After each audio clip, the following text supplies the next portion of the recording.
Okay, let's dive in. We've got this big stack of sources you brought us, articles, analysis, all sorts of reports. Yeah, a lot to get through. And it's all focused on, well, what's been dominating the news, right? Mhm. The Middle East, specifically Israel's recent strikes on Iran.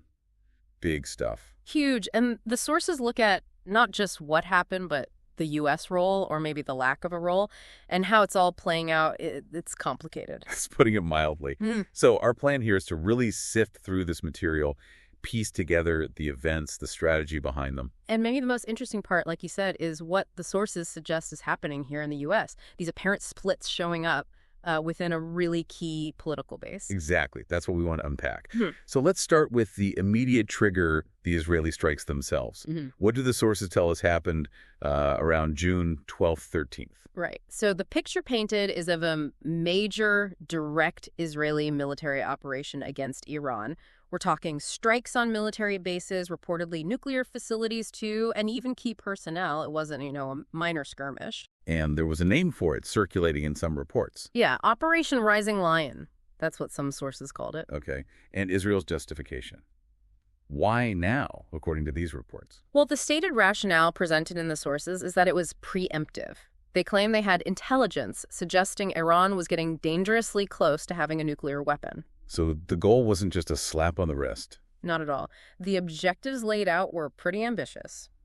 Greatly weaken the regime, hit their military capabilities hard, dismantle the nuclear program, and maybe even, create conditions for regime change down the line, a really decisive kind of move. And all this is happening against the backdrop of, well, the second Trump administration. Yeah. The sources remind us he came into this term saying he wanted to stop all wars, be a peacemaker. Right. That was the stated aim. And his administration's overall Iran strategy, documented in something called NSPM2, was this maximum pressure approach. Which is meant to do what exactly? Yeah. Basically, force Iran to give up its nuclear ambitions and stop supporting groups the U.S. calls terrorists. That was the idea behind the pressure. But it wasn't only pressure, was it? The sources also mentioned a diplomatic track. Yeah, there was always this stated preference for talking, for getting a verified nuclear peace agreement. Yeah. They apparently had 5 rounds of talks that went nowhere, and a 6th one was scheduled but then didn't happen. Trump reportedly even set deadlines like, you've got 60 days trying to push for a deal. So pressure and diplomacy running in parallel, sort of. Kind of. And interestingly, the sources detail times when Trump actually seemed to put the brakes on Israeli military action before these June strikes. Like what? Well, earlier in 2025, there are reports he discouraged an Israeli plan to hit Iran's nuclear sites then. Discouraged it. Okay. And even more pointedly, the sources claim he vetoed an Israeli plan to assassinate Ayatollah Khamenei. Vetoed it. Wow. Why? What reasons do the sources give for that? The main reason cited is pretty straightforward, wanting to avoid getting dragged into another long, messy, costly war in the Middle East. Makes sense from a certain perspective. Yeah, and one source quotes a senior U.S. official, anonymously, of course, saying something like, have the Iranians killed an American yet? No. Basically saying until that line was crossed, targeting top political leadership was off the table for the U.S. So he reportedly stopped specific actions before. But then these strikes happened. What was Trump's public reaction after Operation Rising Lion? Well, he said he knew about these specific attacks beforehand, but crucially, that he didn't veto them this time. Okay, so a shift there. A definite shift. And he put the blame squarely on Iran, essentially saying, look, I told you to make a deal, dismantle your nuclear program, you didn't listen. Did he offer anything else? Oh. Or just blame? He did offer what he called a second chance for Iran to negotiate, but it came with a pretty stark warning. Make a deal before there is nothing left. Tough talk. Very. And the sources also paint a picture of his frustration with Iran in past negotiations, describing them as very aggressive, inflexible, asking for things the U.S. wouldn't agree to, and fundamentally not wanting to give up their enrichment capability. So you got this mix. Pressure, attempted talks, reported vetoes, and then allowing these strikes combined with tough rhetoric. And this complex picture, you're saying, is where the sources point to divisions emerging back home. Exactly. This is where the sources really focus on the fallout within U.S. politics. Because apparently these Israeli strikes and the whole idea of potential escalation are causing some real friction within President Trump's own base. How so? What's the core issue they're highlighting? It boils down to this tension that many right-wing commentators and politicians are pointing out. This idea of unconditional support for Israel, especially if it risks dragging the U.S. into another conflict, seems to clash directly with the America First platform Trump ran on. So the base is saying, wait a minute, this isn't what we signed up for. That's the sentiment described. The sources talk about a very strong sense of betrayal and anger among people who feel they've really moved away from the idea of the U.S. getting involved in or even supporting these kinds of foreign wars. Is it just about avoiding war, or is there something else? It seems deeper for some. One source says many have become largely skeptical of Israel itself. And there's this powerful belief, which comes through strongly in the reporting, that these foreign wars are exactly what tanks Republican presidencies. Yeah, so. The argument is they derail the domestic agenda. They drain money, political focus, public goodwill, all things needed for priorities at home. So the message from this segment of the base is pretty clear then. Yeah. Don't get the U.S. involved in a war that isn't directly in America's interest. The sources quote warnings that a war with Iran could just fuel the next generation of terrorism, or worse, cost thousands of American lives for what they see as a foreign agenda. That's framed as absolutely not beneficial for the U.S. And this isn't happening in a vacuum, right? There's historical context fueling this skepticism. Definitely. The sources explicitly connect this to the weariness over endless wars, particularly Iraq and Afghanistan. People remember the costs, thousands of American soldiers killed, many more injured, the huge financial expense. And the outcomes. Did those wars achieve their goals? Well, that's the question raised. Did they advance U.S. interests, or did they create new problems, like a government in Iraq that ended up friendly with Iran, or the Taliban coming back in Afghanistan after 20 years? Those experiences are casting a long shadow, according to these reports. Okay, so it's a principled stance for many, rooted in recent history. Yeah. Do the sources name specific people articulating this view? Oh, yeah. Several prominent figures are mentioned. Tucker Carlson, for instance, a big voice in conservative media. What did he reportedly say? He's quoted saying the U.S. shouldn't back Netanyahu's war-hungry government.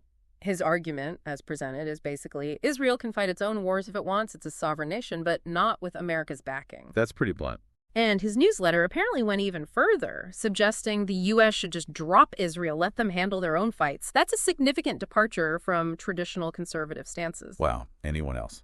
Politicians. Senator Rand Paul is cited. He warned against war, criticized what he called hawkish neoconservative, and argued that the American people voted against endless wars when they voted for Trump. He basically urged Trump to stick to the America First path. Okay. And then there's Congresswoman Marjorie Taylor Greene. She apparently sent out a message just saying, I'm praying for peace. Peace.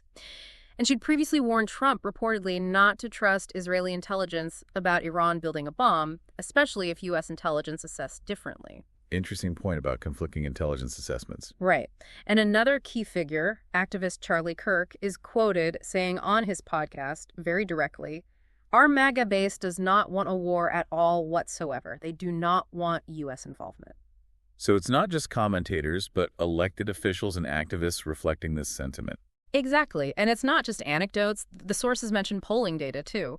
A Pew Research survey, for example, suggested half of Republicans under 50 actually have an unfavorable view of Israel. 50%. That's significant. It really points to a potential generational shift, or at least a significant evolution within the conservative movement, moving away from that automatic, unconditional support for Israel towards something more transactional, maybe, focused squarely on perceived U.S. interests. Okay, let's shift gears slightly back to the military side of things. What do the sources say about Israel's own capabilities shown in these strikes? They highlight that Israel demonstrated it can and will act alone if it feels necessary. And the intelligence dominance seems pretty overwhelming. There was even a report mentioned about a secret Israeli drone base inside Iran used in the operation. Inside Iran, that's bold. It suggests a very high level of penetration. The sources also talk about the tech involved sophisticated AI for targeting autonomous systems. Operation Rising Lion is framed as maybe a turning point, technologically speaking. All right, now the tricky question. The U.S. role during the actual strikes. Officials said the U.S. didn't actively participate, right? No U.S. bombs dropped. That was the official line, yes. No direct kinetic involvement. However, There's always a however. always, some sources raised doubts, or at least questions. Could an operation this big really happen without some level of U.S. coordination and authorization? That's one perspective. Or the flip side. But the flip side argument is, if the U.S. wasn't involved or even consulted, does that mean Washington has basically little to no influence over major Israeli actions? Which is also a concerning thought for U.S. policymakers. One expert quoted called the "we weren't involved but benefited" stance too clever by half. Yeah, exactly. It strains credulity for some analysts. Because even without direct attacks, U.S. support could mean other things. Like intelligence sharing, Yeah. aerial refueling, things that enable the operation. Precisely. Those are the kinds of potential, less direct forms of support discussed in the material. And what about that voluntary departure order for non-essential U.S. staff and families from the region right before? How was that interpreted? Some sources saw that as possibly a subtle signal to Iran, a message that maybe the U.S. wouldn't step in forcefully to restrain Israel this time. But that's interpretation, of course. Understood. So lots of layers to the U.S. involvement question. Briefly, what about the wider ripple effects in the region mentioned in the sources? Well, Iran's position is seen by some analysts as weakened. Its proxies, like Hamas and Hezbollah, have faced setbacks, and the Assad regime falling in Syria was a blow, too. What about the Gulf states? How are they reacting? They're worried mainly about stability. They're vulnerable if things escalate, and the big focus now is economic development. Plus, remember, they've actually been trying to improve ties with Iran recently, so this complicates things for them. And Russia and China, their roles. Russia's kind of balancing. It supports Iran diplomatically, like voting against that IAEA censure, but it also wants to be a regional mediator. It probably doesn't want a big blow-up with Israel or the U.S., and might even see Iran's current vulnerability as a bit of a liability. And China. China's playing a careful game, too. It needs Middle East energy, has its Belt and Road projects, and maintains ties across the region, including with Iran. So expect public calls for calm, quiet diplomacy behind the scenes, but they're unlikely to ditch their partnership with Iran altogether. Okay, so if we try to pull all these threads together, the strikes themselves, Trump's complicated policy dance, the questions around U.S. involvement, this fascinating split within the conservative base, and the regional picture. What's the big takeaway here? I think the main thing is these Israeli strikes are obviously a major event militarily, but they happened within this really complex context of Trump's Iran policy, that mix of maximum pressure, seeking deals, sometimes restraining Israel, sometimes not. And maybe just as important, if not more so, for U.S. politics. Right, is how these events seem to be shining a bright light on this growing division, this real skepticism, within a key part of the American political landscape, Trump's own base about foreign wars and automatic support for allies. It's not monolithic support anymore. It really does seem like a significant questioning of foreign policy assumptions that were maybe taken for granted for a long time, certainly within that political movement. Definitely. And that leads to the final thought, really, for you, the listener.